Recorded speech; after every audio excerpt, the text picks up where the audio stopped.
샬롬, 2025년도 마지막 날 아침을 맞이하게 됩니다. 지난 한 해 동안에도 이 영상과 함께 해주시고 이 영상을 전해주신 모든 분들께 감사를 드리며 다가오는 2026년도 한 해에도 선하신 하나님의 능력이 우리와 함께 하심을 굳건하게 믿을 수 있기를 기도하고 축복합니다. 함께 읽고 묵상할 말씀은 시편 119편 37절과 38절 말씀입니다. 제가 읽어봅니다. 내 눈을 돌이켜 허탄한 것을 보지 말게 하시고 주의 길에서 나를 살아나게 하소서. 주를 경외하게 하는 주의 말씀을 주의 종에게 세우소서. 아멘. 저는 오늘 이 시편의 말씀을 통하여서 찾아오신 하나님의 은혜에 대해 생각해 보고자 합니다. 2025년 하나님께서 허락하신 한 해의 마지막 날인데 하나님의 은혜 안에서 살아온 지난 시간을 되돌아볼 수밖에 없습니다.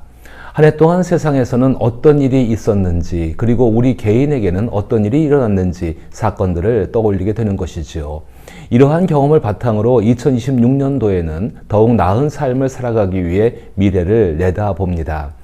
과거를 돌아보고 현재의 장단점을 분석하며 해결책을 모색하는 과정 속에서 더 나은 내일을 향한 다짐을 하게 되는 것입니다.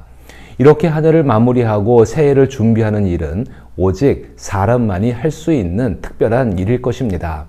비록 그 안에서 수많은 후회와 염려, 불안이 함께 할지라도 말입니다. 결국 한 해를 돌아보며 새해를 준비한다는 것은 자신이 걸어온 길에 대한 반성이 대부분일 것이고 새해에는 조금 더 잘 해야겠다는 의지를 다지는 것일 것입니다. 그리스도인의 삶도 이와 다르지 않습니다. 그러나 만약 하나님께서 우리에게 원하시는 삶, 즉 예수 그리스도를 통해 새롭게 출애굽하고 태어난 참된 인간으로서의 삶이 단지 이 정도에 불과하다면 우리는 예수 그리스도의 탁월한 삶에 결코 가까이 다가갈 수 없을 것입니다. 그러므로 한 해를 마무리하는 이 마지막 날에 그리고 새해를 준비하는 이 시점에 그리스도인인 우리의 태도는 반드시 복음으로 돌아가야 합니다. 복음은 하나님께서 우리에게 찾아오셨다는 기쁜 소식입니다. 하나님께서 우리에게 오셨다는 것은 곧 하나님의 길이 존재한다는 의미입니다. 시편 119편 37절에서 시인은 하나님께서 오시는 길을 주의 길이라 표현하며 그 길 위에서 하나님께서 자신을 살려주시길 간절히 기도합니다.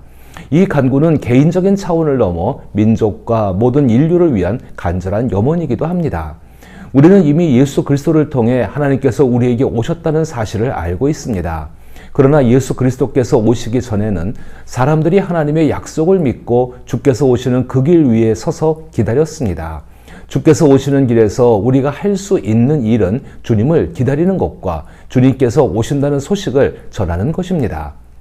하나님께서 아기의 모습으로 이 땅에 오시기 700년 전 이사야 선지자는 하나님의 길에 대해 예언하였습니다. 너희는 여호와를 만날 만한 때에 찾으라. 가까이 계실 때에 그를 부르라. 악인은 그의 길을, 불의한 자는 그의 생각을 버리고 여호와께로 돌아오라. 그리하면 그가 긍휼히 여기시리라. 우리 하나님께로 돌아오라. 그가 너그럽게 용서하시리라. 이는 내 생각이 너희의 생각과 다르며 내 길은 너희의 길과 다름이라. 여호와의 말씀이니라. 이는 하늘이 땅보다 높음 같이 내 길은 너희의 길보다 높으며 내 생각은 너희의 생각보다 높음이니라. 이사야 선지자도 매년 한 해를 마무리하고 새해를 맞이하며 지나간 시간을 되돌아보고 다가올 시간을 기대하는 경험을 했을 것입니다. 그러나 선지자의 생각은 단순한 반성과 막연한 기대에 그치지 않고 자신이 어떤 길 위에 서 있는지에 대한 깊은 성찰이었습니다. 이러한 이사야 선지자의 마음은 모든 일을 하나님께서 친히 이루어 주시기를 바라는 은혜에 기반한 것입니다. 다음의 질문을 생각해 보십시오.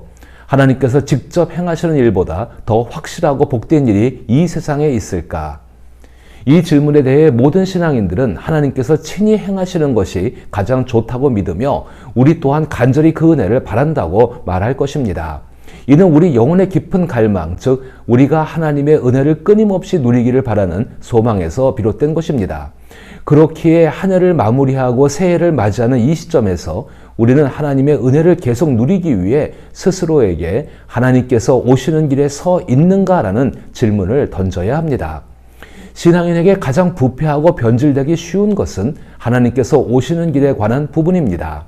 시편의 시인과 이사야 선지자가 하나님께서 오시는 길에 대해 언급한 이유는 당시 사람들이 하나님께서 오시는 길에서 벗어나 스스로 하나님을 찾는 길로 나아갔기 때문입니다. 하나님의 백성이라 자처하는 이스라엘은 정작 하나님께서 오시는 길에서 멀어져 있었습니다.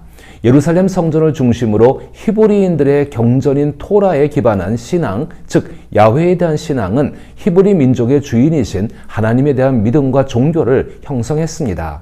이 신앙은 다른 민족이나 이방신들이 결코 제시할 수 없었던 하나님께 이르는 길, 곧 거룩함과 의로움, 진리에 이르는 길을 제시하고자 했습니다.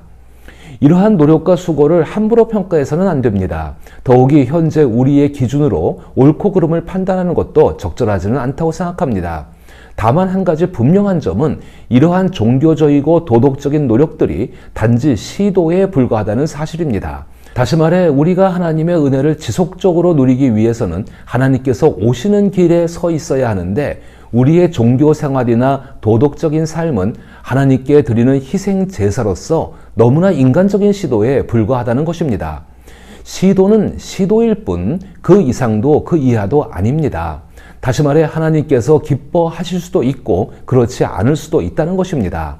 그런데 만약 이러한 시도에서 그 이상의 것을 얻으려 한다면 그는 스스로 하나님께 이르는 길을 찾으려 하며 결국 바벨탑을 쌓는 결과를 초래할 것입니다. 아이러니하게도 종교나 도덕은 하나님의 은혜를 깨닫고 인식하는데 가장 큰 장애물이 될 수도 있습니다. 이는 사람들이 하나님께 이르는 길을 스스로 찾으려 하면서 그 과정에서 자신을 주인으로 섬기려는 마음의 씨앗이 내재되어 있기 때문입니다. 그럼에도 불구하고 하나님의 은혜가 존재하는 한 이러한 시도는 비록 미미하지만 필요하며 하나님의 기뻐하시는 뜻에 따라 받아들여지기도 하고 거절되기도 한다는 점을 잊지 말아야 합니다. 지난 한 해를 되돌아보며 반성과 후회의 시간이 필요한 것은 사실입니다.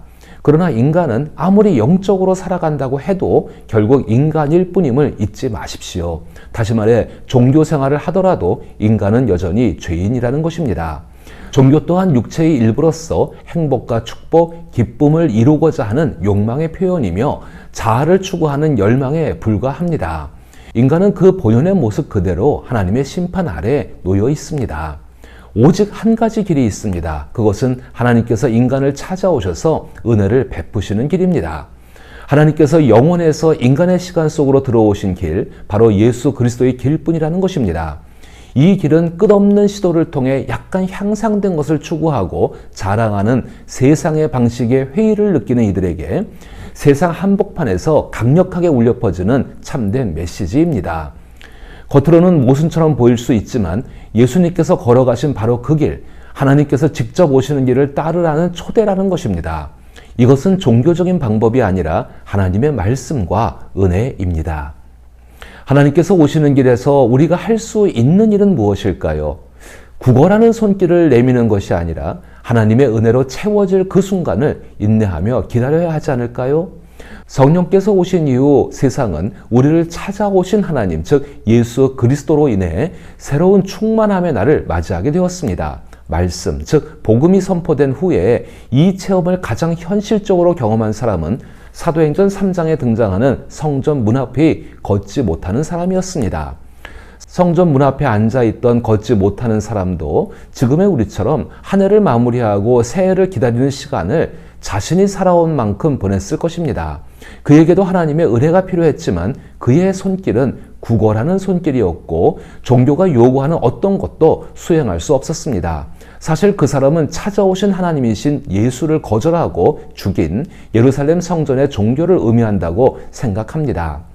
그러나 우리가 잘 알고 있듯이 그에게 찾아오신 하나님, 즉 나사렛 예수 그리스도의 이름으로 일어나 걸으라는 복음이 전해졌습니다. 그 순간 그가 간절히 원했던 은혜를 얻는 방법이었던 자신의 종교는 무너졌고 그 사람 안에 예수의 생명이 채워졌습니다.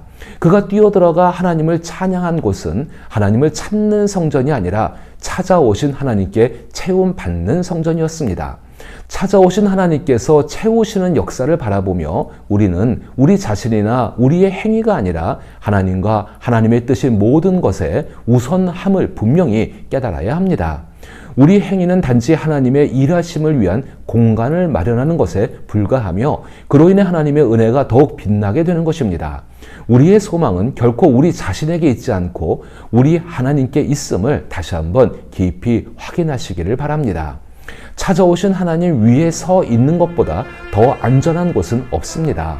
그러므로 지난 한 해 동안의 삶이 찾아오신 하나님의 은혜였음을 고백하며 다가오는 새해에도 변함없이 그 하나님의 은혜의 터전 위에 서 있기를 결단하십시오. 그리하여 2026년도에도 시편 119편 38절의 시인의 소망처럼 주를 경외하게 하는 주의 말씀을 주의 종에게 세우소서처럼 이루어지기를 기도하며 축복합니다.